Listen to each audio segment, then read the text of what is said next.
Olá, pessoal. Então, vamos dar continuidade às atividades do Cinefute Mulheres, com essa segunda mesa do evento, que vai discutir o futebol feminino na atualidade. Queria inicialmente agradecer o convite do Cinefute Mulheres e dizer da importância de uma mesa como essa, na medida que por muito tempo o futebol de mulheres foi invisibilizado. Então, trazer a discussão, trazer um pouco da sua história, mostrar o protagonismo dessas mulheres que hoje estão aqui com a gente, fazendo o futebol acontecer, eu considero bastante importante. Também quero dizer da importância do Cinefute abordar especificamente a presença das mulheres no futebol. Isso é maravilhoso, cada vez mais iniciativas como essas precisam ser ampliadas para que a gente coloque o futebol de mulheres no lugar que ele merece estar. Ou seja, no lugar de respeito, de visibilidade, de importância, que é isso que ele é. Então, inicialmente, eu vou dizer quem eu sou Silvana Gellner, sou professora da Universidade Federal do Rio Grande do Sul, agora aposentada, trabalho apenas na pós-graduação, faço parte do grupo de pesquisa chamado Greco, que é grupo de pesquisa em história sobre esporte e cultura, e também sou, digamos assim, uma ativista do futebol de mulheres. E na qualidade de coordenadora dessa mesa, quero dizer que eu tenho muito orgulho de partilhar esse espaço com as 3 mulheres que estão aqui representando diferentes perspectivas, né? Então, Emily Lima, Aline Pellegrino e Renata Lemos, quero agradecer o aceite de vocês para estar aqui discutindo esse tema conosco agora. Eu pensei em fazer a seguinte estratégia, eu vou fazer uma pequena apresentação de cada uma, depois eu faço uma pergunta específica para cada uma e a gente vai conversando. Então, queria iniciar falando um pouco da Emily, né? A Emily tem uma trajetória brilhante no futebol. A Emily começou a jogar futebol, eu acho que aos 15, 14, 15 anos, muito jovem. Tenho 13, eu acho, anos. Iniciou no SAAD, se eu não estou equivocada, né? Tem passagem como jogadora pelo São Paulo, Veranópolis, jogou na Itália, jogou na Espanha. Emily fez parte como jogadora da seleção portuguesa de futebol feminino, porque ela tem dupla nacionalidade. Emily faz uma transição, vai começar a ser treinadora também, passou pelo Juventus. Emily passa pela seleção brasileira sub-15, sub-17, já tendo sido a primeira mulher a participar como treinadora nessas equipes. Eu lembro que em aula eu falava já da Emily muito antes de conhecê-la, exatamente por esse protagonismo dela de ter sido a primeira treinadora da seleção sub-17 e sub-15.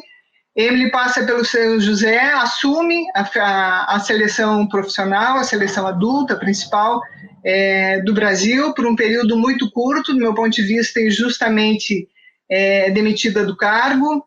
E hoje a Emily é a treinadora da seleção do Equador. Né? Desde 2020, Emily está morando no Equador e, portanto, tem um projeto que ela vai falar um pouco hoje para a gente. Então, boa noite, Emily, super obrigada pelo teu aceite.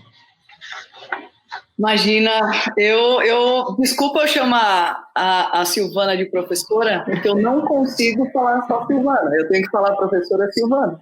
Então, primeiro, agradecer o Cinefute pelo convite. Quando eu fiquei sabendo que você seria a mediadora, na hora eu aceitei. Você sabe a admiração que eu tenho por você. Então, primeiro, agradecer a todo esse momento, né, que a gente vai viver com essa história nova e iniciativa muito bacana do Cinefute Mulheres. Pelé, mais uma vez, estamos aí participando de algumas... Eu acho que eu estou vendo mais a Pelé agora, nessa pandemia, do que quando a gente estava na mesma cidade, morando perto. Eu estou vendo a Pelé jogando o mesmo campeonato, não tenho dúvida. Isso é bom. Mais agora, que bom. E Renata Lemos, um prazerzaço também estar dividindo com você essa mesa. E eu acho que é isso, professora. Obrigada. E aí eu não sei, falo já agora sobre ou vai continuar? Não, aguarda que eu vou passar a bola e depois eu te chamo, eu te aciono. Obrigada, Emily. Então, nossa segunda convidada, Aline Pellegrino, Pelé. Pelé também tem uma trajetória brilhante no futebol, começou jogando moleca com 15, 14, 15 anos no São Paulo, Pelé eu conheço um pouco mais da história, porque, enfim, tem uma orientanda de mestrado que fez o trabalho sobre a Aline, né? Medalha do Universiade em 2001, Jogos Mundiais Universitários, jogando pelo Uni Santana, jogou no Santos, Juventus, passagem pelo Japão, pela Rússia, né? A capitã da seleção brasileira é a atleta com mais longeva no cargo de capitã, entre homens e mulheres, inclusive, foi acho que 8 anos e alguma coisa. Medalha de prata em Sydney, medalha de ouro no Pan-Americano de 2007, segundo lugar na Copa da China. Quer dizer, a Aline tem um currículo bastante extenso. Quando ela abandona, quando ela se aposenta, digamos assim, do campo, ela vai para o Pernambuco para ser treinadora de uma equipe, fica um período bastante curto lá no Vitória da Taboca, São José do Antão, e Santo Antônio, né? Alguma coisa assim, o nome da cidade. Santo Antônio. Vitória de Santo Antão. Vitória de Santo Antão. Conheci a Aline por meio da Caitlin Fischer, uma americana que veio jogar no Brasil, no Santos, jogou com a Aline, e elas fundaram um projeto chamado Guerreiras Project, que eu me encantei quando eu conheci e comecei a participar. Sou também uma Guerreiras Project, um projeto maravilhoso, um coletivo de mulheres que atua no futebol. E hoje a Pelé é coordenadora do Departamento de Futebol Feminino da Federação Paulista de Futebol, né? Desde 2016, se eu não estou equivocada aí, né, Aline? Então, boa noite, super obrigada. Eu sei que você está também, tanto quanto Emily, voltando ao futebol, fazendo as coisas, 1000 coisas para fazer, você aí envolvida com toda o protocolo que a federação tem para esse retorno, e você disponibilizar esse tempo para estar conversando com a gente aqui é muito legal. Bom, eu que agradeço. Boa noite, Silvana. Boa noite, Renata. Boa noite, Emily. Definitivamente, Emily, vou ficar com saudade depois de você que acabar as lives, tudo. Eu vou falar, caramba, não estou mais falando com a Emily. É um prazer estar na mesa com todas vocês, agradecer muito o Cinefute, a iniciativa. Eu acho que é algo que vem nesse momento, mas a gente sabe que vem para ficar. Então, eu fico muito agradecida de poder fazer parte, de começar essa história, né? Acho que todas somos aqui, de alguma certa forma, pioneiras no que estamos fazendo, então acho que é importante a gente estar participando ativamente desse momento de transformação do futebol feminino, do futebol das mulheres, do espaço das mulheres na nossa sociedade. Então agradeço muito, e assim como a Emily falou, né, a hora que chega o convite pela Silvana, não tem como falar não, né, você só vê o que você tira da agenda, fala, tá bom, o que eu tenho que remarcar? Então fico à disposição para a gente bater esse papo, vai ser um grande prazer. Legal, super obrigada, Aline. Então, a nossa terceira convidada, Renata Lemos. A Renata é historiadora, está fazendo agora mestrado em História na Universidade Federal São João del Rei. A Renata faz parte do GFUT, que é o grupo de estudos sobre futebol e torcidas da UFMG, sob coordenação do meu querido amigo Silvio Ricardo, responsável pelo quadro Mulheres em Campo, de um programa de rádio que o GFUT tem em parceria com a Rádio Educativa do UFMG. Acho que talvez vocês já tenham dado entrevistas. Emily, eu tenho certeza que já deu uma entrevista lá para as meninas. Cofundadora do blog Galo Delas, ou seja, é uma ativista do futebol em Belo Horizonte, e tem sempre chamado muito a atenção como o futebol de mulheres aparece no clube, no caso, o Atlético Mineiro. Então, super obrigada também, Renata, e bem-vinda à nossa discussão. Obrigada, Silvana. Boa noite, Aline. Boa noite, Emily. Queria dizer que é uma honra enorme estar numa mesa com mulheres de tanto peso, assim, e eu estar aqui podendo contribuir com uma enorme responsabilidade.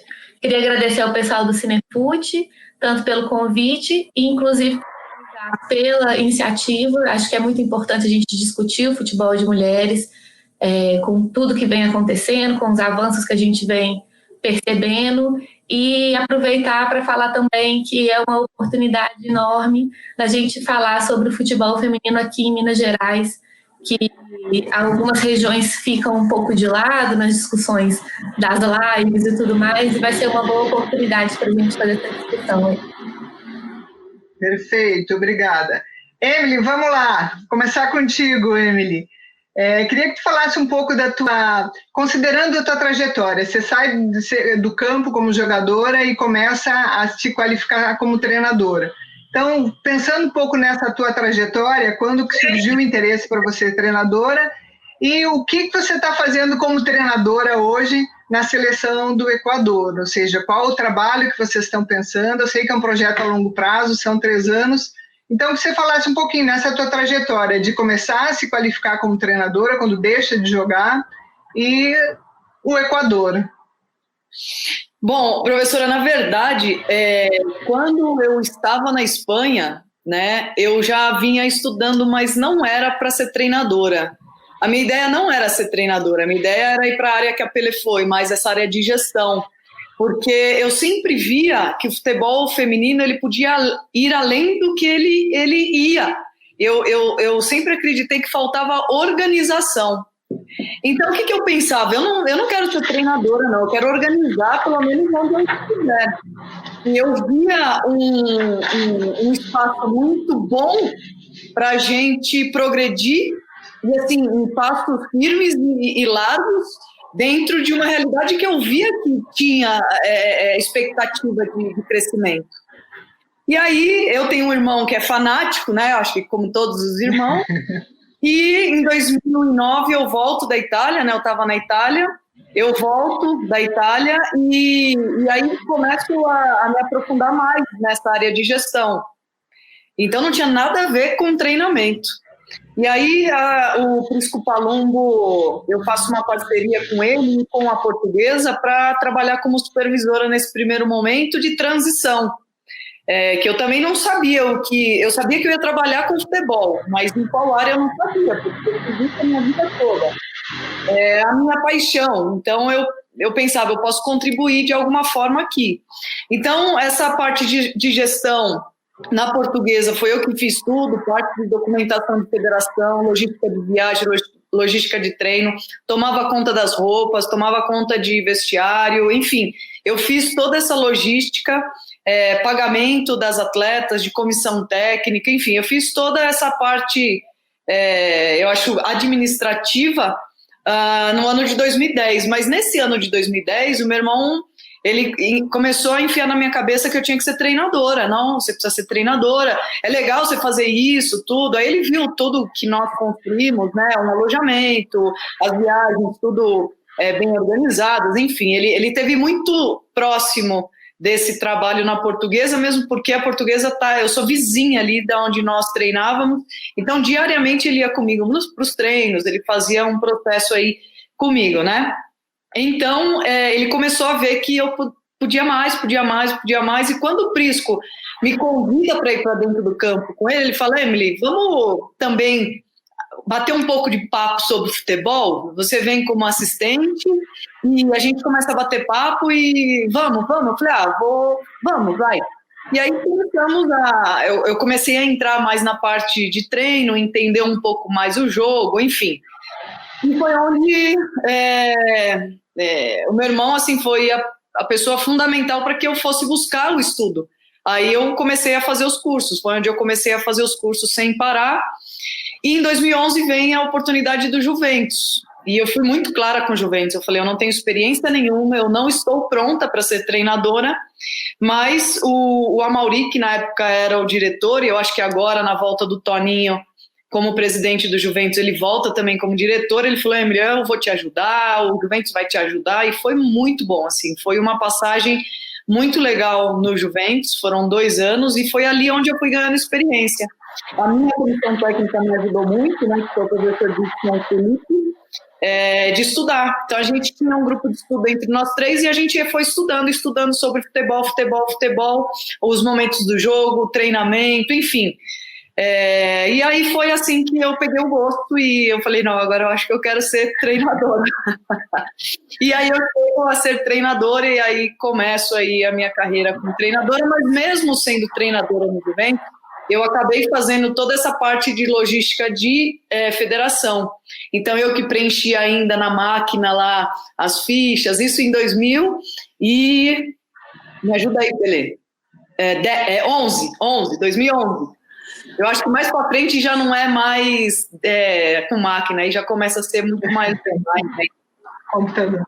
Ô, Emily, deixa eu te perguntar uma coisa. Eu cheguei lá no Juventus no final de 2012, que era para encerrar. Então, ali era o seu segundo ano, ali, fechando o segundo. Tá de parabéns, porque o que você fez em 2 anos, e eu tive a oportunidade de ter a Emily como minha técnica por quase aí 6 meses, que é isso, eu não sabia disso. Para mim, você já estava ali nessa pegada, estudando. Pô, porque chegar naquele nível em 2 anos, meu Deus. E você foi praticamente a minha última técnica da carreira, que foi melhor que muita gente. Sim, não, entendeu? Legal, Pelé. A gente não. Você tá vendo? A gente se vê, se fala, mas às vezes não fala sobre essas coisas. Pois é, tem coisa que não sabe. Não, legal. E então eu me aprofundei mesmo e comecei a estudar em 2010. E aí foi onde eu me aprofundei, enfim. Mas as 2 pessoas responsáveis por isso é o Felipe e o Dixon. Eles pegavam no meu pé para eu estudar mesmo. A gente precisa estudar, a gente precisa melhorar. E aí a gente vai pegando gosto, né? E aí vai embora, enfim.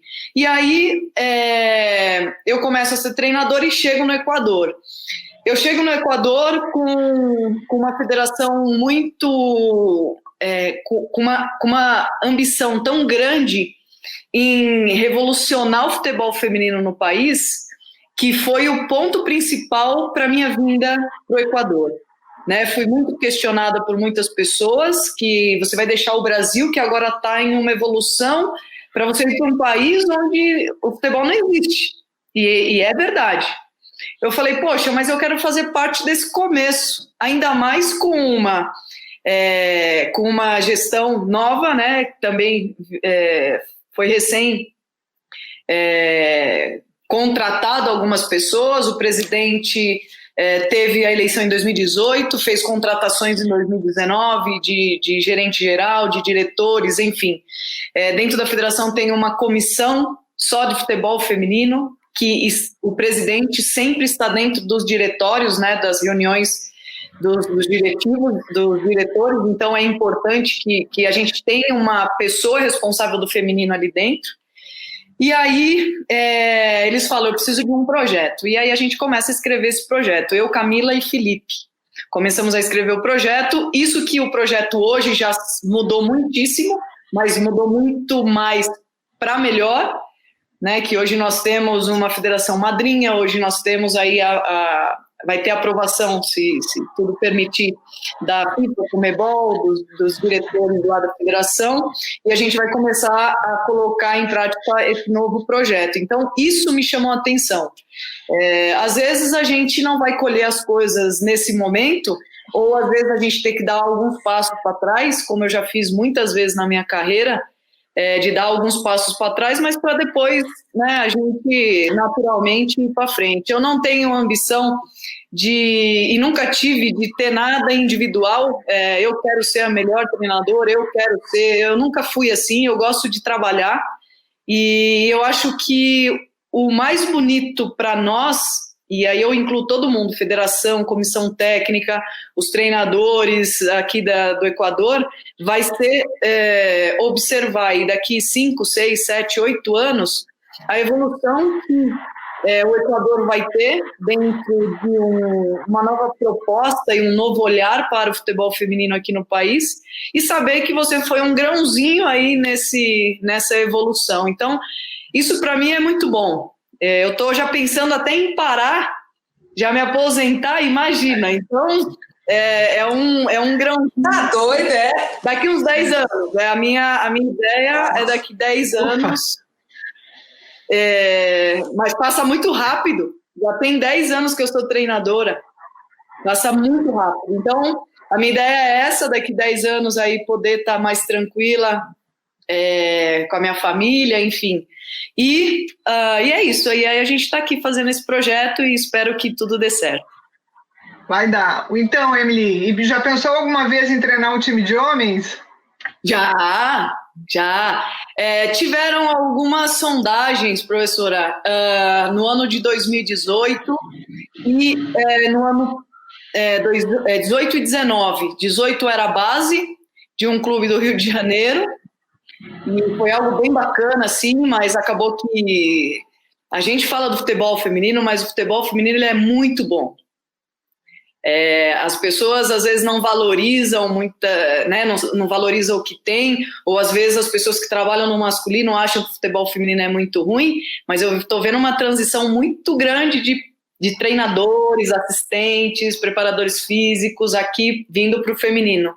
Então eu acabei ficando no feminino por acreditar que eu ainda podia contribuir com o futebol feminino. E aí na minha saída do Santos em 2019 eu tive 2 convites, né? Esse convite para treinar um time feminino principal e a base do masculino e vir para o Equador. Então eu optei em vir para o Equador. Perfeito, obrigada, Emily. Aline, vamos lá, Aline.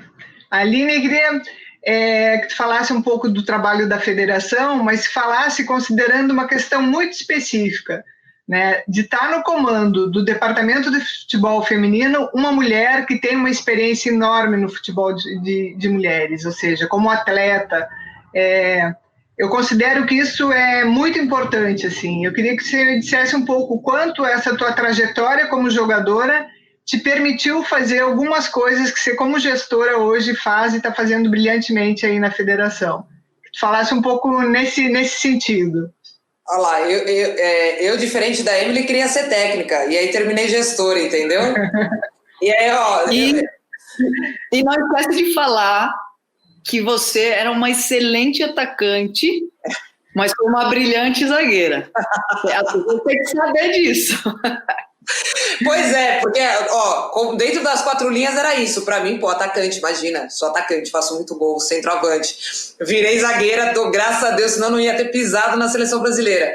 E aí, no final da carreira, já também começando a pensar um pouco nessa transição, essa coisa de querer ser técnica, eu quero ser técnica, e fui me preparar, né, fui fazer a pós-graduação ali de futebol e futsal, e aí veio esse convite cedo para ir pro Vitória de Santo Antão, e aí assim como a Emily também, quando eu cheguei lá, eu tinha pouco tempo ainda do conteúdo da pós, e tive que acabar trancando para poder ficar lá em Pernambuco, não dava para ficar voltando, e aí era isso, Emily, de manhã e à tarde treino, à noite Universidade do Futebol, e livro, e tá que estudar, e tá que fazer curso.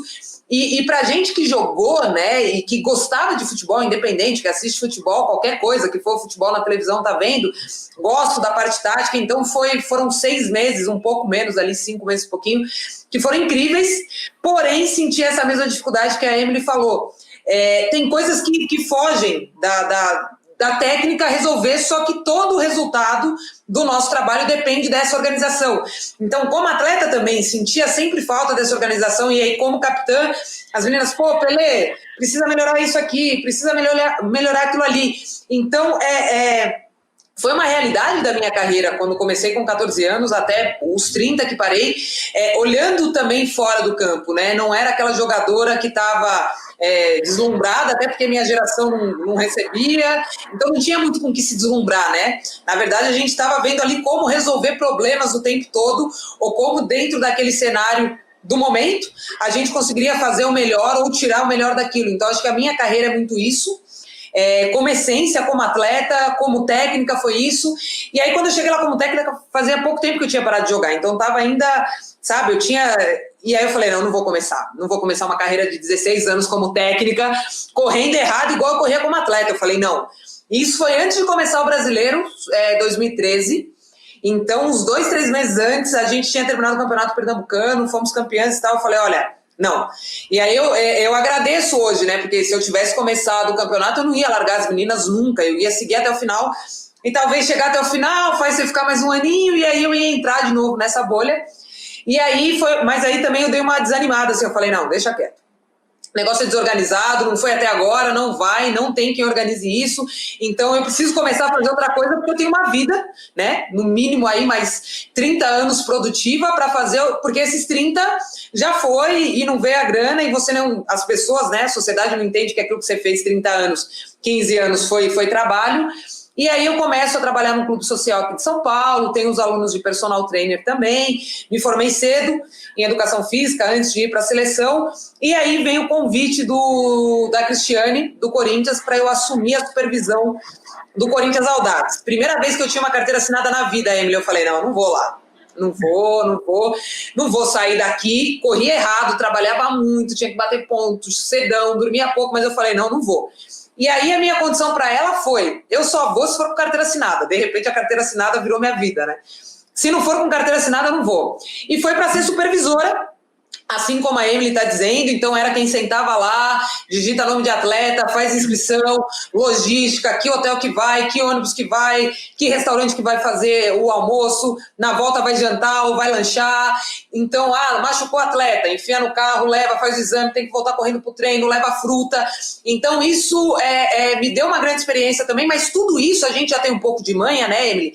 Se tiver qualquer coisa que você quiser interromper aí, porque a gente via mais ou menos alguém fazendo isso. Ou era a gente mesmo, alguma atleta que estava correndo atrás de resolver isso junto com o técnico. Então essa nossa geração viveu, foi trainee, né, no futebol. Eu fui atacante, fui zagueira, só não fui goleira. Você foi auxiliar técnica, em algum momento você foi preparadora de goleiro e ajudou ali. Você foi supervisora. Então a gente viu muito todas essas áreas, porque tinha um técnico, uma técnica. Então assim, as tarefas se dividiam para o grupo. E aí essa experiência no Corinthians foi muito boa e também é um pouco da hora que eu começo a me aproximar da federação. Então, assim, com quem eu falo lá para resolver esse problema aqui do registro? Com quem que eu falo ali para resolver a bola que não chegou, que faltou? Então, eu começo a conhecer um pouco da federação e com um pouco de dificuldade. Tinha algumas coisas que você não tem muito com quem falar, não tem esse ponto focal lá dentro e você também não conhece como essa estrutura funciona. 6 meses depois, ganhei uma bolsa, né? Fui indicada pelo Corinthians para fazer o curso de gestão de futebol da CBF e veio a oportunidade de passar por um processo seletivo na federação. Acabou dando certo e, por fim, assim como eu não era atacante, fui uma boa zagueira, assim como eu era para ser técnica, eu acho que eu sou uma boa gestora. Então, deu certo, cheguei na federação, comecei a aprender, né? E aí é o que você falou, Sil, levar toda essa experiência como atleta, como técnica, como supervisora lá para dentro. Como é que a gente consegue transformar tudo isso, as necessidades da atleta, do clube, do técnico, da técnica, do supervisor, para dentro da federação e de que forma essa federação que faz o campeonato para esse clube, para essas atletas, se conversem. Então eu acabei sendo elo mesmo de ligação, sabe? Pega na mão de um, pega na mão, olha, prazer, esse daqui é o que faz o campeonato para você há 20 e tantos anos, essas são as atletas, essa é a necessidade. E aí tudo isso que foi minha experiência como atleta, eu vou colocando no dia a dia, o fato de eu não ter tido competição de base para jogar, o fato de eu ter feito uma peneira no São Paulo e aquilo ter aberto uma porta. Então, assim, às vezes é uma forma das meninas entrarem, vamos fazer uma peneira para melhorar esse campeonato e ver o que acontece, aumentar o número de jogadoras. Então, acho que tudo no meu dia a dia que eu penso, quando vem algum problema, se eu tiver que pensar estrategicamente, eu vou fazer muito essa volta porque foi minha vida como atleta, como técnica, como supervisora, e ver de que forma ajustar. Porém, cada vez mais eu estou mais longe do campo, né? Então, eu parei de jogar no começo de 2013. Daqui a pouco tem 10 anos que eu parei de jogar. Então, assim, eu já não estou mais nesse dia a dia. E para isso é se capacitar, é ouvir, é trazer esse clube, porque não tem verdade de dentro da federação. A gente faz o campeonato para o clube. Então, preciso saber o que é melhor para esses clubes. Mas aí é uma gestão do presidente Reinaldo, que é dessa forma, é trocar, é ouvir e construir junto. Então tem sido incrível. Legal, Aline. Eu sempre tenho dito que mulheres com experiência no futebol de mulheres ou no futebol fazem muita diferença quando assumem cargos de gestão. E acho que a tua experiência só tem corroborado isso, né? Bem legal. Renata, vamos lá. Como que a torcedora se transformou numa ativista de futebol aí em BH, né? Uma voz bastante ouvida, né? Seja porque está pelo programa de rádio, mas o blog que vocês coordenam também tem várias manifestações em prol do futebol de mulheres. Fala um pouquinho desse teu ativismo e o que você acha assim, importante dentro dessa perspectiva, tanto do programa e do blog, brigar pelo futebol de mulheres aí no contexto específico de BH ou de Minas, né? Bom, a minha trajetória é diferente, não tenho absolutamente nada de jogo, né? Minha vida inteira eu fui muito torcedora, muito apaixonada, daquelas bem eufóricas. O pessoal aqui em BH não existe atleticano doente, porque todo atleticano é doente mesmo. E eu vivia a minha vida assim, claro que muito influenciado pela família, né? De começar a torcer por um time, tem sempre a influência normalmente de uma figura masculina e tudo mais. E sempre frequentei a arquibancada com a família, praticamente o tempo inteiro com a família.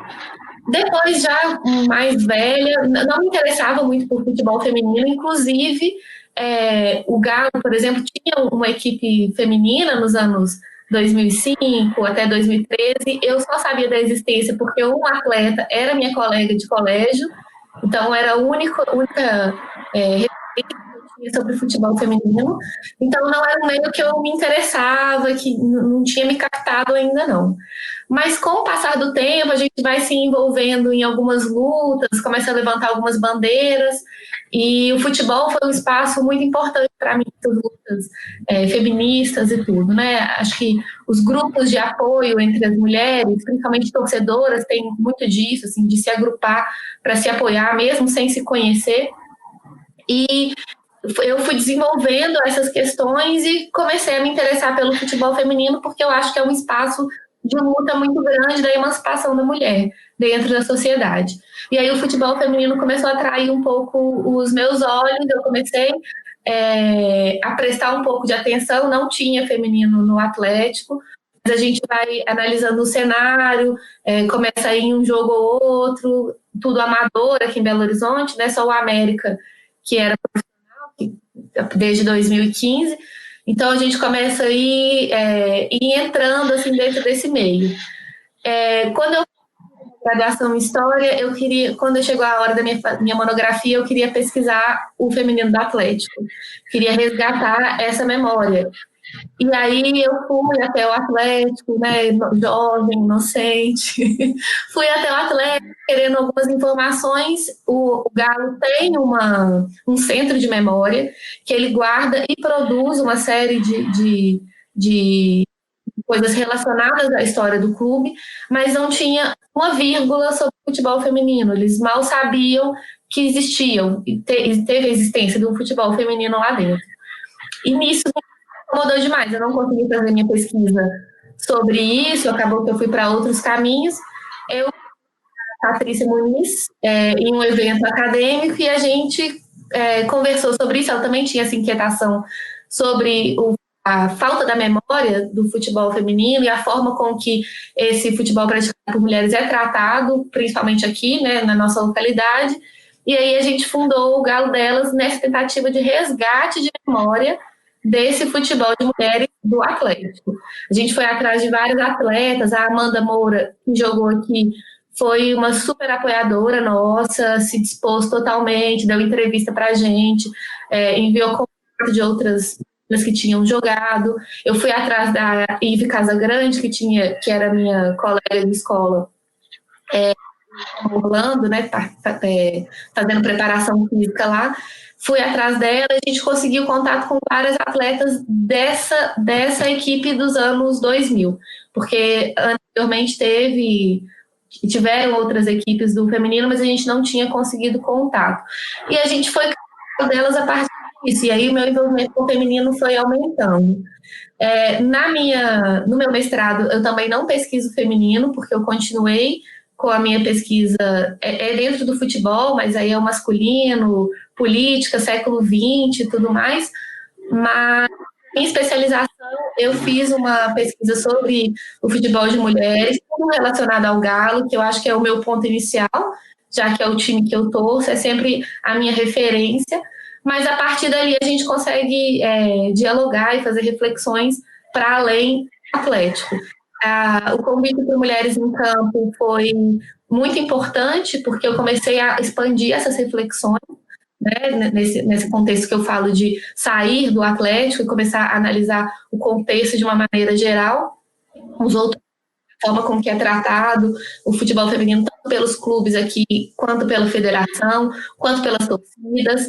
E o Mulheres em Campo foi muito importante nesse processo. Que o Galo Delas foi o pioneiro, um blog pioneiro aqui em Minas Gerais, pelo menos, de uma dedicação exclusiva a um clube feminino. São todos que existem hoje, mas existem depois da obrigatoriedade, que começaram a construir essas equipes femininas, alguns blogs independentes começam a aparecer principalmente de Cruzeiro e Atlético. Mas o Galo delas foi o pioneiro e a gente tem muito orgulho disso. A gente continua num trabalho de resgate de memória, mas hoje a gente faz mais o acompanhamento do time atual. E a gente é muito ativista, a gente levanta muitas bandeiras, a gente faz muito questionamento. Nós não somos uma mera reprodução daquilo que é feito aqui, nós somos ativistas. Além de uma mídia, né, a gente também é ativista, a gente emite opinião o tempo inteiro, na verdade. E são espaços muito importantes porque eles dão visibilidade para várias discussões que são necessárias para esse desenvolvimento do futebol de mulheres, para a ocupação do espaço das mulheres dentro do futebol, não só dentro do campo também, mas até para a questão de torcedoras e tudo. Isso vai se misturando em tudo e eu acho que são espaços importantíssimos. O Mulheres em Campo numa área educativa, a gente discute sobre várias coisas dentro do programa, e o Mulheres em Campo vem ali para sempre, todo mês, pontuar pelo menos alguma coisa sobre o futebol praticado por mulheres. Então, pelo menos uma vez por mês a gente vai ter uma reflexão. Mas, além disso, a gente produz outros quadros esporádicos e tudo, né? A gente vai fazendo um rodízio e o futebol de mulheres sempre entra na pauta, sempre tem discussões nesse sentido, e eu acho um espaço importantíssimo para a gente reivindicar, colocar a nossa existência, falar, olha, estamos aqui, não esqueçam. Legal, obrigada. Então, pensar agora um pouco mais do tema específico da mesa, que são desafios e possibilidades, né? Então, se a gente pensa na história do futebol de mulheres no Brasil, só para contextualizar quem está assistindo o seminário, é uma história longa. O futebol, as mulheres sempre tiveram no futebol, desde que ele chegou no Brasil, né? Só que não foi registrada essa presença. Então, a gente vai ver até a década de 30 mulheres jogando futebol, desde que ele chegou. Vai ter a proibição, que são de 41 a 79, quase 40 anos que o futebol foi proibido. A gente vai ter um outro momento, pós-proibição, terminou em 1979, a proibição oficial, o que não significa que as jogadoras e as mulheres não estivessem jogando, mas elas não podiam jogar oficialmente, né? A gente vai ter, digamos assim, um período que é quase um renascimento do futebol de mulheres. Então, no início da década de 80, começam os clubes de novo a se reestruturar, os times, a gente vai ter em 83 a regulamentação do futebol de mulheres, né? A gente vai ter a Taça Brasil já começando em 83, a gente vem em período um pouco de crescente, em todos os estados, né, do Brasil começam os clubes a participar, várias equipes, a gente vai ter um outro marco, que são os 2 mega eventos, quando o futebol inicia nos Jogos Olímpicos em 96 em Atlanta e com a Copa do Mundo em 91, então amplia um pouco mais a visibilidade, e a gente vai ter, que eu estou brincando, que é um período de promessa, né, do futebol de mulheres, que foi com as conquistas da segundo lugar, medalha de prata nos Jogos Olímpicos de Sydney em 2004, segundo lugar na Copa do Mundo da China em 2007 e o Pan-Americano, medalha de ouro, né, que a gente tem aí a representante oficial, a Aline foi jogadora nesse período e ganhou essas medalhas todas. Então, com isso, parecia que o futebol ia andar de vez, né, que ia ter uma promessa de apoio das instituições, enfim. A gente vai ver um certo decréscimo, um stand-by, digamos assim, de novo, do futebol de mulheres no Brasil, que eu acho que renasce um pouco com a decisão da Conmebol em 2016, dos clubes que desejariam participar da Libertadores, do futebol dos homens, tivesse futebol de mulheres, né? Algumas pessoas acham que isso é equivocado, que ele não deveria ter essa razão para que tivesse começado. Eu acho que é uma política de cotas, foi necessário para o alavancar, enfim, mas eu acho que ainda foi importante, considero que sim. E a gente teve ano passado a Copa, que foi assim um marco histórico do meu ponto de vista no futebol de mulheres, pela visibilidade, a Copa do Mundo da França. Então, essa atualidade que a gente está falando, digamos agora, é esse período assim, 2019, 2016 para cá, digamos assim.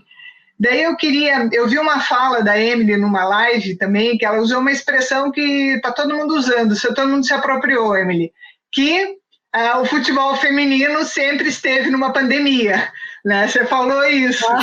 Então, um pouco pensar, nesse contexto do futebol, que desafios que vocês acham, né, em termos da relação com os clubes, da profissionalização, da falta de base ou da base, que desafios que vocês acham que ainda são necessários ser enfrentados no contexto do Brasil, e Emily também já falando um pouco do contexto da América Latina e pensando aí no Equador, quais são os nossos maiores desafios para que efetivamente o futebol de mulheres tenha o reconhecimento, a estrutura, enfim. Vocês que estão pensando sobre isso, a Renata pensando especificamente aí no teu contexto de BH, o que é necessário, a federação, relação com os clubes, que você falasse um pouco disso também. E a gente pode começar na mesma ordem, Emily, Aline e Renata, pode ser? Mas é assim, que desafios que a gente ainda tem? Sim, posso começar, mas Pelé e Renata, se quiserem entrar aí no meio, e eu quero fazer uma pergunta para a Renata depois sobre um assunto de Atlético, tá? Por conta das suas pesquisas e tudo mais. Bom, muitas pessoas me perguntam, né, sobre os desafios, o que falta, e falam-se muito sobre a profissionalização, né? E aí eu fico pensando, o que eu mais penso é sobre isso. Eu acho que eu não penso mais nada hoje e penso nisso. Por quê? O Japão me fez pensar muito mais sobre isso. O Japão foi campeão mundial sem ser profissional. Eles não brigavam por profissionalizar o futebol feminino, mas sim desenvolver o futebol feminino. E aí, em 2010, eles são campeões, elas são campeãs mundiais, e esse ano elas vão ter pela primeira vez o campeonato profissional, ou o futebol feminino vai ser considerado profissional. E aí eu queria ouvir um pouco sobre, para a gente não sair desse tema, um pouco da Pelé sobre isso, e a Renata, ou até mesmo você, professora, falar sobre isso. Eu venho pensando muito sobre isso, e na nossa construção do nosso projeto, muitas vezes eu falava para as pessoas, não vamos nos desgastar, gastar energia com isso, porque às vezes isso não vai ser o mais importante nesse momento para o Equador. Às vezes pode ser até negativo profissionalizar um país onde a gente está no início de tudo, né? E eu ainda não tenho claro o que é o ponto necessário. Claro que o Brasil já está bastante à frente, a gente já pode sim falar em profissionalização, penso eu. Não é uma realidade país, Brasil, mas eu acho que o Estado de São Paulo ele já está muito mais envolvido, e uma das responsáveis que eu sempre falo é a Pelé por conta disso também. Então eu queria ouvir também um pouquinho disso sobre vocês, professora, só para eu também tirar um pouco das minhas dúvidas aí. Eu vou tentar ser rápida aqui. Quando eu cheguei na federação e os primeiros planejamentos que eu fiz, profissionalizada aqui tanto tempo, sem entender que essa profissionalização não era ter a carteira assinada. Vai muito além de ter essa carteira assinada. Então, hoje você tem um próprio campeonato brasileiro que prevê no regulamento cobrança de ingresso, e caso esse clube venda ingresso, aquele jogo passou a ser profissional. Ele está dentro do estatuto do torcedor, e aí você vai ter que produzir os ingressos, e aí, assim, isso aumenta muito o custo. Aumenta muito, muito o custo. Então, hoje, uma média, eu vou dar um chute, um custo do jogo da federação para um clube mandante, vou tentar, vou chutar para mais até talvez, R$3.000.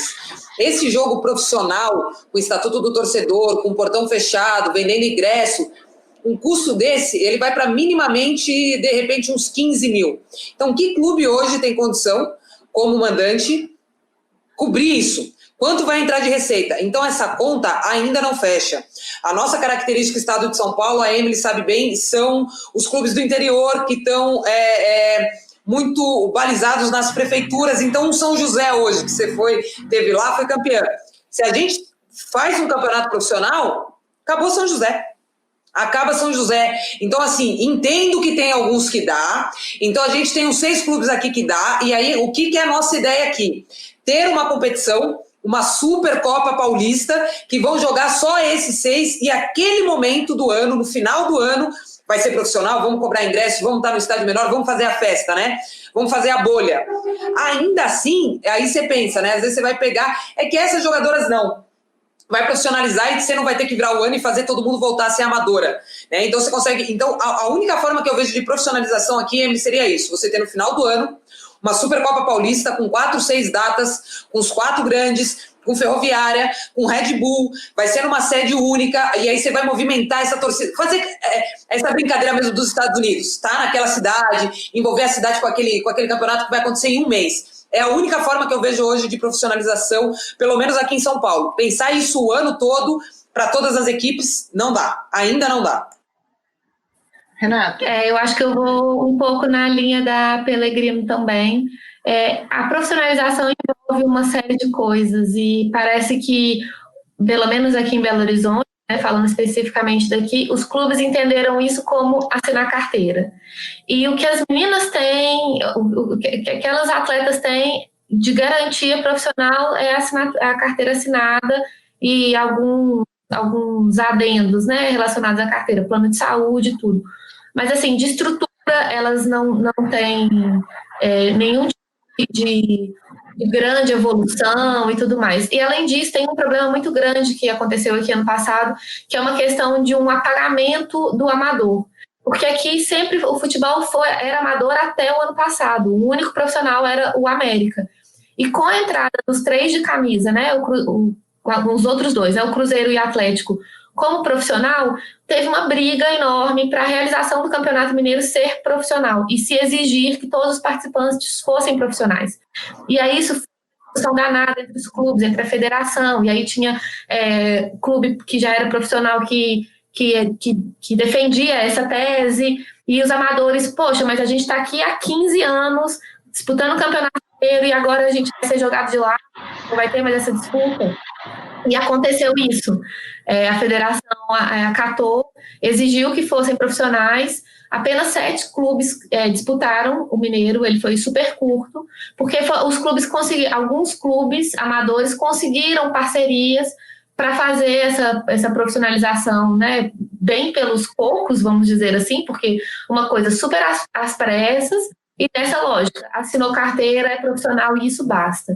E foi disputado, e essa questão das taxas aí da despesa com os campeonatos, a federação repassou para os clubes. Então, os clubes que disputaram o Campeonato Brasileiro, o Campeonato Mineiro ano passado, tiveram que arcar com as taxas do jogo, que foi outra discussão, porque ela sempre foi arcada pela federação. E aí passaram para os clubes. E aí, assim, Atlético, Cruzeiro e América, eles têm condição, porque eles têm alguma estrutura. Agora, e os outros, né? Eles vão ter essa condição de bancar? E aí, tinham 8 times até então que estavam dispostos a entrar, um deles saiu e foi disputado só por 7. Então, acho importante a gente pensar, primeiro, que é essa profissionalização, o quanto vai se levar de profissionalismo dentro dessa modalidade do futebol feminino, e o quanto isso vai trazer, né, o quanto de negativo vai trazer tanto para os clubes quanto para as atletas. Eu acho importante a gente repensar essas coisas. Então, eu acho que quando a gente... Fala, Emily. Posso só fazer uma pergunta até para Pelé? O Campeonato Paulista, ele é amador, certo, Pelé? Quando as meninas são registradas, lá vem, por exemplo, Palmeiras, São Paulo, Santos, é profissional. Elas têm um registro de contrato profissional na federação. Tá, essa é a minha pergunta. E, por exemplo, a do São José não vem como contrato profissional. Contrato não profissional.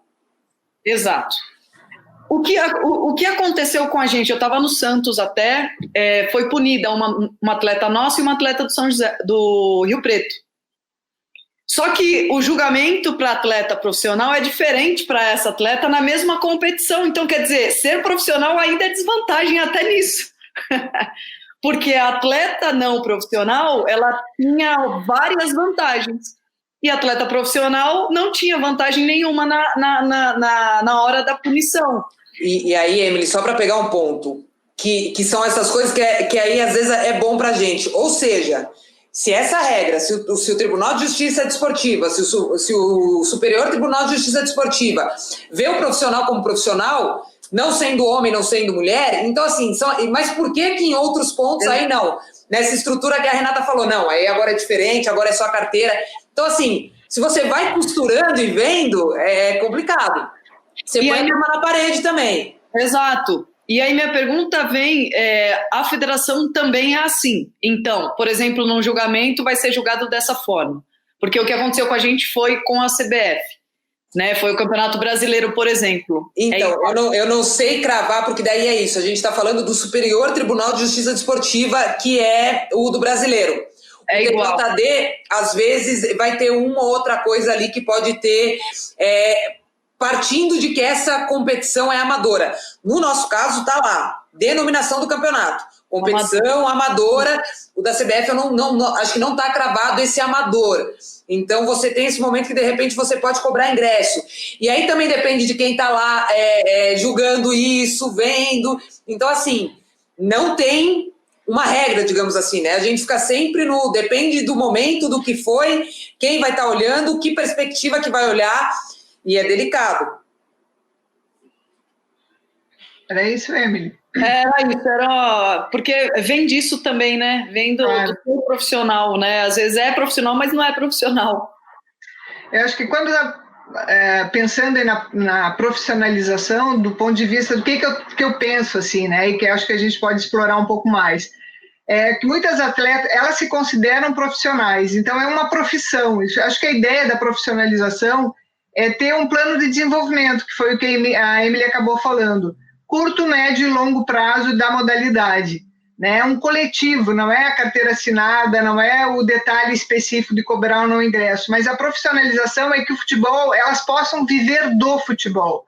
Né? Que o futebol seja a sua profissão e não uma ocupação, que às vezes precisa fazer outra coisa, né, para se sustentar e jogar futebol. E daí eu acho que a emergência, e quanto mais campeonato existir nesse sentido é muito melhor, porque vai ter sempre em ação, né, as pessoas, a falta de políticas públicas mesmo, de fomento para o futebol de mulheres, e eu pensaria com vocês, se a gente pensa nesse plano de desenvolvimento da modalidade, que isso, do meu ponto de vista, é profissionalizar o futebol de mulheres, não é só se cobra ingresso ou não cobra, não é só carteira assinada, mas é ter a segurança de que a modalidade tem estrutura suficiente que eu posso ser profissional no sentido de que aquilo é minha profissão.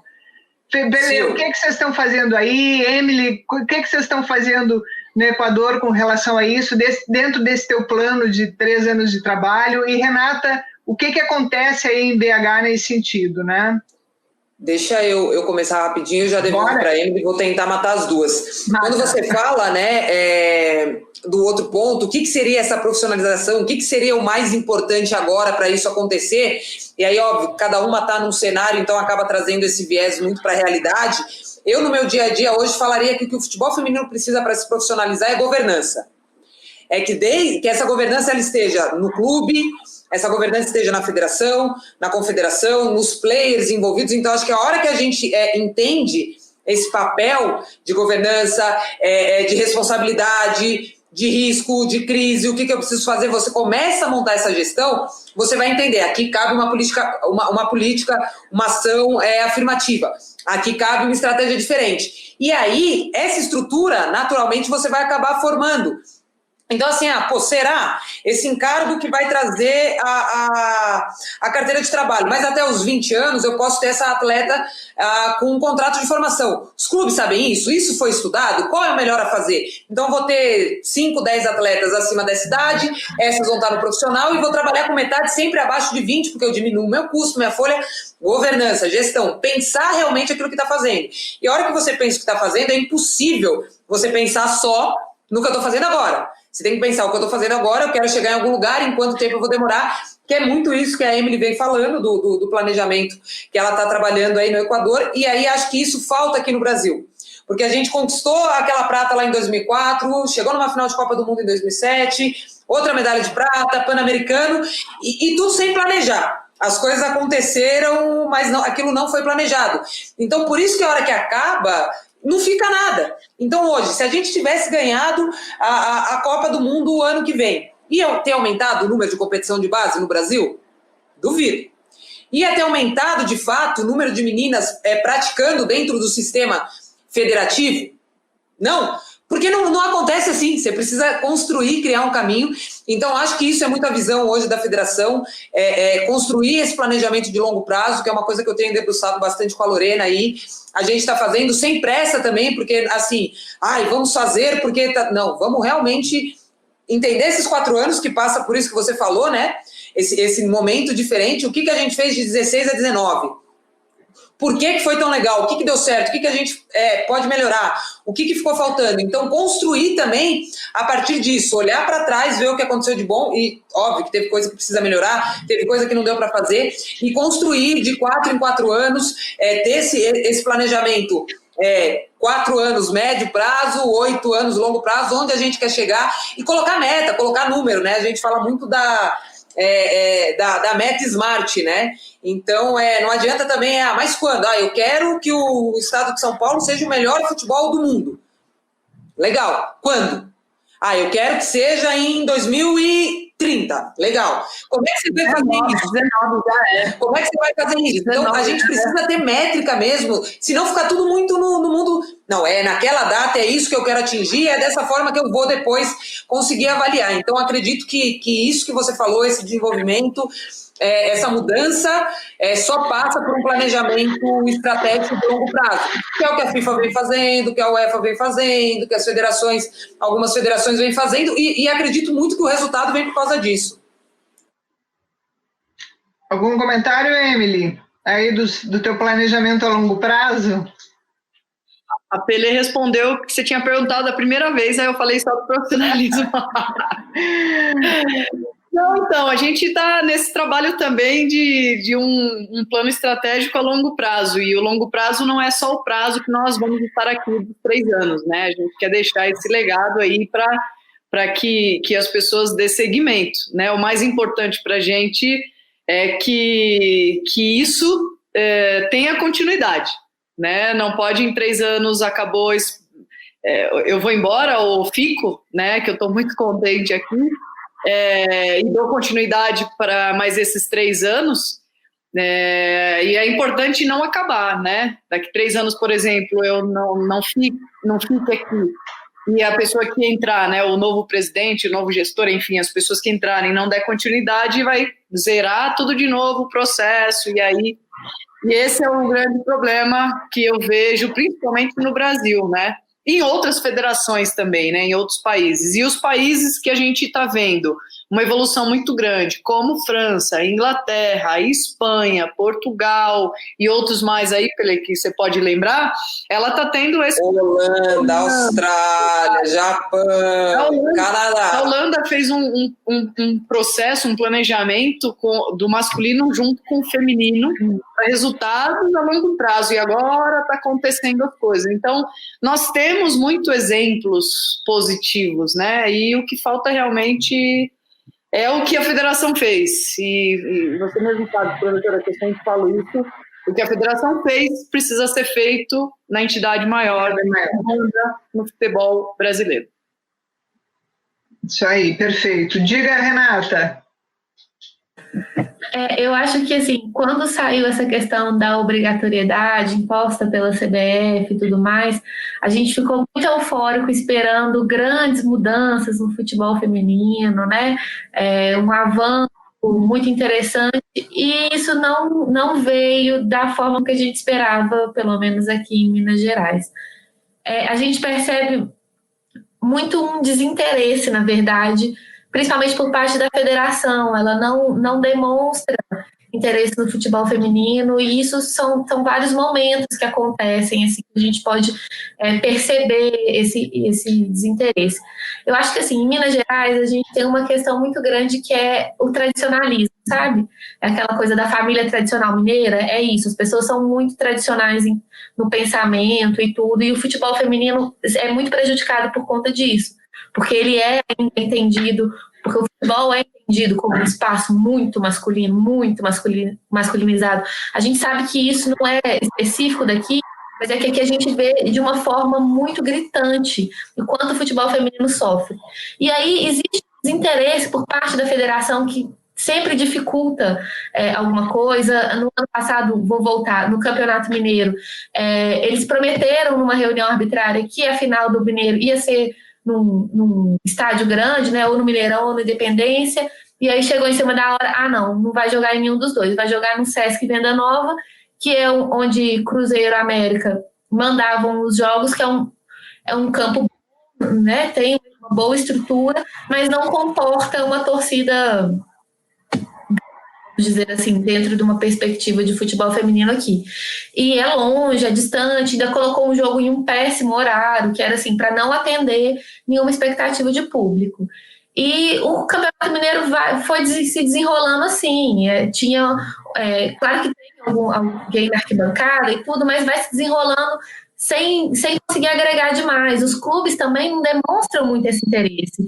O Atlético é o único dos clubes que tem uma rede social específica para o futebol feminino, mas não consegue trabalhar muito essas redes sociais para conseguir chamar o torcedor. E ainda mandava os jogos dentro do CT do Galo, que não comporta torcida. Então não abria para a torcida, ficavam só parentes das atletas e tudo mais. O Cruzeiro conseguiu fazer um trabalho melhor de captação, porque a coordenação de lá é da Bárbara, que já tem uma experiência no feminino, já trabalhava no América.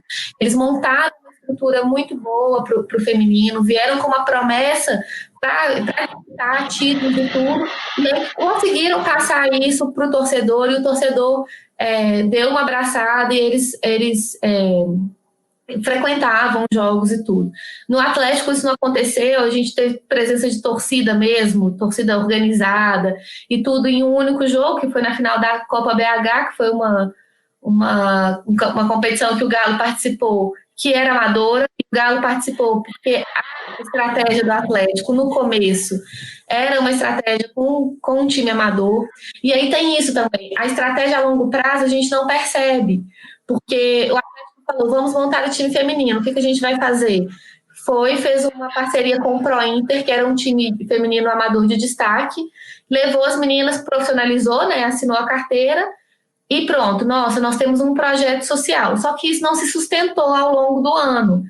As meninas não davam conta né, era perceptível que elas não iam dar conta de bater de frente com times na Série A2, como o São Paulo, que já tem uma estrutura, o Cruzeiro, que estava vindo bem estruturado, e aí o Atlético ficou preocupado. Gente, imagina se tiver um clássico, Atlético e Cruzeiro, a gente sair goleado, isso vai ser péssimo para um planejamento. Então começa a trazer meninas já profissionais, meninas que eram amadoras, mas que já estavam naquela fase, num nível bem interessante para profissionalização, e começa a reforçar a equipe, e aí perde esse cunho de projeto social também.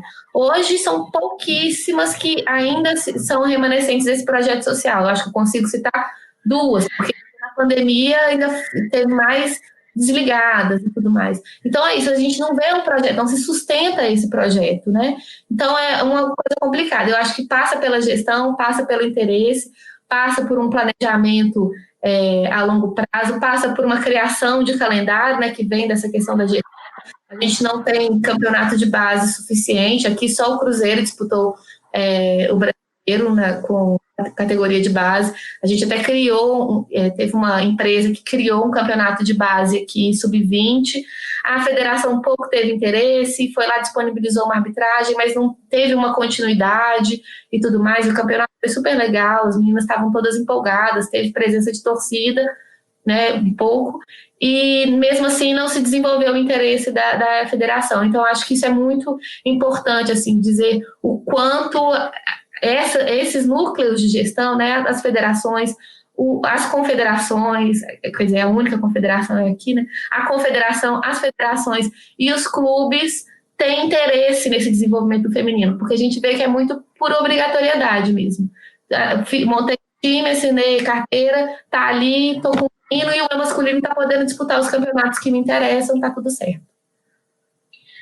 Então, acho que a gente teria 1000 coisas para falar, mas já estou tentando começar a encaminhar para o final da nossa conversa. Emily já levantou o dedinho. Emily botou o dedinho. Diga aí, Emily. 2 coisas aí, acaba. Eu vou direto na continuidade aí da sua fala.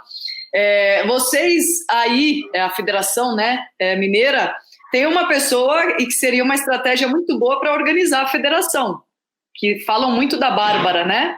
A Bárbara tem essa experiência e tudo. Seria uma sacada muito boa da federação. Vamos dizer assim, vou lavar minhas mãos, faz aí, já que eles querem fazer dessa forma, ela vai fazer. Mesmo faz aí, ela vai fazer. Então, é uma opinião minha. E você, como uma influenciadora aí, vai dando umas cutucadas, quem sabe. E o segundo, já é um pouco mais polêmico. Eu fiquei sabendo, na verdade, me procuraram, porque as pessoas sabem que eu falo as coisas, né? Eu não tenho medo de falar as coisas, mas como eu não estou no Brasil, eu disse que eu não posso ficar gastando energia agora com o Brasil. Eu vou gastar energia agora com o Equador. Então, mas eu fiquei chocada com algumas informações que me passaram daí de Minas Gerais. Primeiro, as mulheres que trabalham no futebol feminino como médica, assistente, treinadora disso, treinadora daquilo, sofrem um preconceito assim, absurdo e que eu não sabia. Eu fiquei assim, eu até arrepio porque eu não sabia que isso acontecia, eu nunca passei por isso. E quando foram me falando, eu falei, eu não sei o que fazer, eu preciso criar uma estratégia, porque as pessoas não querem falar, não querem colocar a cara e falar, acontece isso aqui. E aí não sei se você também poderia contribuir com isso nos seus estudos e buscar saber o porquê, e buscar saber quantas estão sofrendo por isso, enfim. Aí eu respondi, eu posso ajudar de alguma forma, eu acho que isso que eu estou fazendo é uma ajuda, né, de poder estar falando o que elas não querem falar, mas eu fiquei bastante assustada com o que me passaram. Isso é muito complicado mesmo. Aqui, o cenário é muito, exatamente o que você falou, elas sofrem muito preconceito, sofrem assédio, inclusive, né? Acho que vocês viram aquela questão da Calhau, quando o time feminino foi ser apresentado, teve um jogo do masculino, elas entraram no intervalo para ser apresentada, o Galo Doido foi lá, virou ela de costa, fez assim com a mão e tudo mais. Então, tipo assim, um funcionário de dentro do próprio clube, né, um colega dela de empresa, assediando, e o clube ainda tentou dar uma amenizada, tipo, não, fez um videozinho, tipo, com o Galo Doido, né, o mascote, pedindo desculpa, não quis colocar o nome nem a cara do funcionário, para preservar a imagem dele, mas a imagem da Vitória Calhau não precisou ser preservada, né? Então, assim, essas coisas são muito complicadas aqui. E essa questão de voz, eu acho que isso é geral, assim, eu estava vendo sobre o racismo que o Marinho sofreu na semana passada, e o vídeo dele, ele fala assim, eu tenho voz ativa e eu não vou me calar, porque por muito tempo eu não tive essa voz ativa. E aí, as pessoas, elas precisam se calar para manter o emprego dela ali, né? Então, elas se calam. E é complicado a gente fazer... A gente luta, lá no Galo Delas, por exemplo, a gente levanta essas bandeiras, a gente fala e tudo, mas é complicado também porque chega momentos que as portas começam a se fechar e os clubes e a federação começam a podar também o que está sendo se falado por X ou Y, então é uma coisa complicada, mas a gente tenta lutar. Existem outros coletivos feministas de torcedoras também que dão esse grito e tudo, e ajudam também gritando pelo futebol feminino, pelas atletas, pelas mulheres que estão em comissão técnica e médica e tudo mais, mas é uma coisa bem complicada que a gente vem tentando lutar, mas a gente não consegue muito resultado, não. Infelizmente. Acho que esse é um dos desafios que a gente tem, né? É um tema que é muito comum, as mulheres do futebol, várias passam por certos constrangimentos, não só jogadoras, mas torcedoras, narradoras, jornalistas, né? Porque parece que esse não é um local que a gente pode circular livremente, né? E acho que por isso que é importante falarmos sobre. Assim, a gente já está com o tempo estourado, né? É uma delícia ficar conversando, a gente poderia falar muitos temas ainda, mas eu queria já fazer uma rodada de finalização. A gente teve aí a pandemia que parou, né? Praticamente 4 meses, está todo mundo estagnado. Então, o Equador está começando, como é que está aí? Quais são os planos daqui para frente, Emily, com o retorno, se é que vocês já estão retornando, não tem essa dimensão. Aline, os desafios rapidinho, assim, com a volta, Renata parando tudo, agora voltando. Enfim, a gente pensar um pouquinho essa parada que teve, né? Esse momento único no mundo que tudo parou e a gente está reaprendendo uma série de coisas, inclusive a conversar para esses espaços que até então a gente não usava, né? E acho legal mencionar o quanto as mulheres jogadoras, treinadoras de futebol, elas estão tendo muito mais voz com as lives do que os jogadores de futebol, né? O que demonstra a força das mulheres e a vontade coletiva de fazer com que o futebol aconteça. Eu atribuo muito a isso, né? É um desejo da gente de que o futebol de mulheres chegue onde ele merece, por isso que a gente está o tempo inteiro aqui falando sobre esses temas. Enfim, já falei demais. Emily, já te despedindo, falando do finalzinho. Depois a Aline, depois Renata. Bom, vamos lá. Primeiro agradecer, foi muito bom, foram aí uma hora e pouquinho. Daria para ficar mais uma hora bater um papo aqui, com certeza. Então, desde já agradecer, professora Aline, Renata, e enfim, foi muito bom. Aqui estamos retornando, os clubes voltaram a treinar no dia 15 de julho, seguindo todo o protocolo, enfim. O campeonato volta dia 12 de setembro, a Superliga volta dia 12 de setembro. Nós, comissão técnica da seleção, voltamos a trabalhar ontem, graças a Deus. Foram 5 meses aqui em casa. 5 meses. Ontem eu estava vendo um papelzinho aqui do nosso retorno da Argentina. Eu falei, gente, 5 meses. Bom, mas ontem nós já fomos fazer a nossa primeira visita técnica, que está na nossa planificação aí no mês de agosto, e já preparando todas as observações para o Sul-Americano Sub-17 em novembro no Uruguai. Valeu. Muito bom, vamos lá. Agradecer também, Silvana, obrigada, sempre um prazer estar com você, Renata, também parabéns aí, saiba que vocês, nesse espaço que estão ocupando, são fundamentais para que esse desenvolvimento aconteça. A gente viu isso aqui com a Dibras, a Emily sabe como começou junto ali, então assim, vocês têm um papel fundamental também, se entendam como realmente quem vai gerar resultado depois, então continuem firme aí no trabalho de vocês, porque o resultado final de sucesso também passa pelo que vocês estão fazendo. Emily, um prazer, estou começando a ficar chateada que agora eu já vou te ver menos em live, você falou que já voltou para o campo, daqui a pouco não atende mais telefone, é complicado. Aqui também acho que a gente está caminhando, né, para esse retorno. Então, das 16 equipes que estavam inscritas no começo do ano para a nossa competição, 8 já retornaram a treinar, já estão cumprindo o protocolo de retomada de treino gradual, e a gente está aí nos próximos dias fechando o protocolo da operação de jogo para aprovar também com o centro de contingência. Campeonato Brasileiro retornando dia 26, 8 paulistas por lá, e o Campeonato Paulista deve vir para o final de setembro, ali o último final de semana de setembro. É um momento diferente, então a má gestão do futebol feminino em alguns momentos, sem pandemia, muita coisa passava batido, então acho que agora, para mim particularmente, é um momento de bastante tensão. Eu acho que se eu dormir bastante na pandemia, de agora até o final do ano, eu não vou dormir, cuidando dessa segurança, tentando ao máximo fazer com que esse retorno seja o mais seguro possível para todas, mas passa muito por entendimento das pessoas, e aí é um pouco complicado pelo momento e situação que a gente está vivendo no nosso país, mais do que depender aqui de mim, da Lorena, da federação, a gente vai trabalhar triplicado para levar essa segurança para essas atletas que vão estar retornando aí, torcendo para que dê tudo certo. Renata? Bom, queria agradecer por essa 1h e pouquinho aí, acho que foi uma discussão muito boa, acho que tinha muita coisa ainda para a gente falar, para a gente discutir, para a gente aprofundar. A minha oportunidade aqui foi incrível, sou muito grata pelo convite e pela conversa que tivemos aqui. Sobre o retorno aqui, as coisas ficaram paradas, né, por conta da pandemia, e o futebol feminino sofreu muito aqui em Minas Gerais. O Atlético dispensou a base, dispensou várias meninas do profissional, mas se manteve.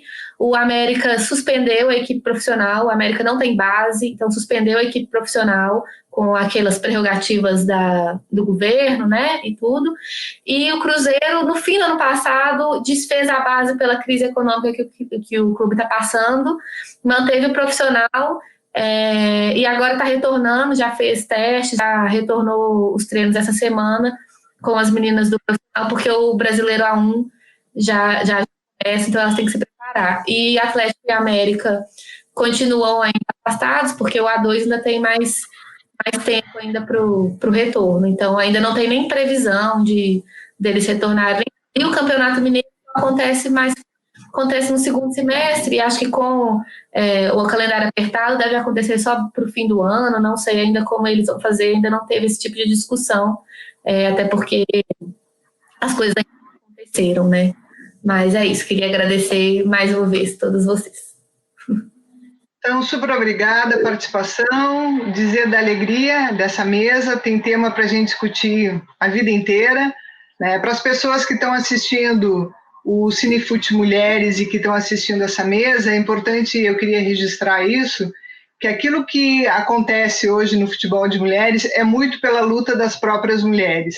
Queria registrar que nada foi concedido, tudo é com muita conquista e essa conquista resulta de muita luta. E acho que as trajetórias, as conversas que a gente teve aqui hoje mostram que essas 3 mulheres, cada um no seu campo, são mulheres que têm uma história longa de trabalho, de visibilidade e de fazer a modalidade acontecer. Então, super obrigada. Valeu, Cinefute, e espero que no próximo ano tenha de novo Cinefute Mulheres para a gente continuar discutindo as mulheres do futebol. Obrigada.